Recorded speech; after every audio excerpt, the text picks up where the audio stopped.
കെഎസ്ആർടിസിയിൽ സൗജന്യ യാത്ര നടത്തുന്ന സ്ത്രീകൾക്കൊപ്പം കഴിഞ്ഞ ദിവസം കാശ് കൊടുത്ത് യാത്ര ചെയ്ത പുരുഷന്മാരെ നോക്കി ആലുവയിലെ കുറച്ച് പുരുഷന്മാർ ചിരിക്കുകയാണ്. സ്വകാര്യ ബസ് വ്യവസായത്തെ തകർക്കുന്ന സർക്കാർ നയത്തിനെതിരെ പുരുഷന്മാർക്ക് സൗജന്യ യാത്രയൊരുക്കി കഴിഞ്ഞ ദിവസം ആലുവയിൽ ഒരു മധുര പ്രതിഷേധം. കെഎസ്ആർടിസി സൗജന്യ യാത്ര ഒഴിവാക്കി സ്വകാര്യ ബസ്സിൽ യാത്ര ചെയ്ത സ്ത്രീകളെയും ഇവർ കൺസിഡർ ചെയ്തു.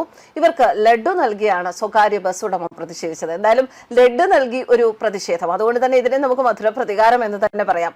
തങ്ങളെ കൈവിടാത്ത സഹോദരിമാരെ ഇങ്ങനെയല്ലാതെ മറ്റേത് തരത്തിലാണ് നമ്മുടെ സന്തോഷം അറിയിക്കുക എന്നാണ് അദ്ദേഹം ചോദിച്ചത്. ആലുവ മാഞ്ഞാലി റൂട്ടിൽ സർവീസ് നടത്തുന്ന ലിറ്റിൽ ഫ്ലവർ ബസ്സിലാണ് കഴിഞ്ഞ ദിവസം പുരുഷന്മാർക്ക് പ്രതീക്ഷിക്കാതെ സൗജന്യ യാത്ര അനുവദിച്ചത്. ബസ്സിൽ യാത്ര ചെയ്യാൻ കയറിയ പലർക്കും അതിശയമായിരുന്നു. ടിക്കറ്റ് ഇന്ന് ഫ്രീ ആണ്, ഞങ്ങൾക്ക് മാത്രമോ എന്ന് ചോദിച്ചപ്പോൾ സ്ത്രീകൾക്ക് ഫ്രീ യാത്രയില്ല, അവർക്ക് കെഎസ്ആർടിസി ഉണ്ടല്ലോ, പക്ഷേ പകരം ലഡ്ഡു ഉണ്ട് എന്ന് പറഞ്ഞ് അവരെ സ്വീകരിച്ചു. സ്വകാര്യ ബസ് ഓപ്പറേറ്റേഴ്സ് അസോസിയേഷൻ ഭാരവാഹി കൂടിയാണ് ബസ് ഉടമ വട്ടപ്പറമ്പ് സ്വദേശി ബിഒ ഡേവിസ് ആണ് വേറിട്ട ഒരു പ്രതിഷേധം നടത്തിയത്. രാവിലെ 6:30 മുതൽ രാത്രി 8 മണി വരെയുള്ള 7 ട്രിപ്പുകളിലും പുരുഷന്മാർക്ക് സൗജന്യ യാത്രയായിരുന്നു.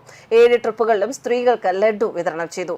ഏകദേശം 14,000-ഓളം രൂപ ചിലവഴിച്ചതായി ബസ് ഉടമ ബിഒ ഡേവിസ് പറയുന്നു. ട്രാൻസ്പോർട്ട് ബസ്സിൽ സ്ത്രീകൾക്ക് സൗജന്യ യാത്ര അനുവദിക്കുന്നതിന് താൻ എതിരല്ല.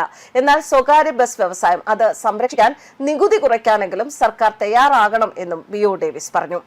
ആലുവ സ്വകാര്യ ബസ് സ്റ്റാൻഡിൽ നടന്ന ചടങ്ങിൽ bus operators confederation of India vice president കൂടിയായ എ.ജെ. റിജാസ് പുരുഷന്മാരുടെ സൗജന്യ യാത്ര ഉദ്ഘാടനം ചെയ്തു. എന്തായാലും കഴിഞ്ഞ ദിവസം പല ബസ്സുകളിലും ഇതുപോലെ വ്യത്യസ്തങ്ങളായ പല കാഴ്ചകളും കാണുകയുണ്ടായി. ചില ബസ്സുകളിലൊക്കെ സ്ത്രീകൾക്ക് കാശ് വാങ്ങിക്കാതെ സീറോ ടിക്കറ്റ് കൊടുക്കുമ്പോൾ പുരുഷന്മാർ അവരുടെ പ്രതിഷേധം വാക്കുകളിലൂടെ രേഖപ്പെടുത്തുന്നുണ്ടായിരുന്നു. പിന്നെ സ്ത്രീകളാണല്ലോ, അവരെ ഒരു പരിധി വിട്ട് എന്തെങ്കിലും പറഞ്ഞാൽ നിയമം ഇവിടെ ചോദിക്കാനും പറയാനുമുണ്ട്. അതുകൊണ്ട് സ്ത്രീകളെ ഒരു പരിധി വിട്ട് എന്തെങ്കിലും പറയാൻ പുരുഷന്മാർ തയ്യാറായതുമില്ല. പക്ഷെ പലരും പറയുന്നുണ്ട് ഇത് അധിക നാൾ ഓടില്ല, നമുക്ക് കാണാം. എന്തായാലും ഈ പദ്ധതിയെക്കുറിച്ച് പല രീതിയിലുള്ള അഭിപ്രായങ്ങൾ, 2 തരത്തിലുള്ള അഭിപ്രായങ്ങൾ വരുന്നുണ്ട്. ഇത് നല്ലതാണ് എന്നും ഇത് ശരിയായില്ല എന്നും ഇത് സർക്കാരിന് ഒരു ബാധ്യതയായി തീരുമെന്നുമൊക്കെ. എന്തായാലും സർക്കാർ വളരെ കൃത്യമായ ആസൂത്രണത്തോടു കൂടി തന്നെയാണ് ഈ സൗജന്യ യാത്രാ പദ്ധതി കൊണ്ടുപോകുന്നത് എന്ന് തന്നെയാണ് ലഭിക്കുന്ന വിവരങ്ങൾ.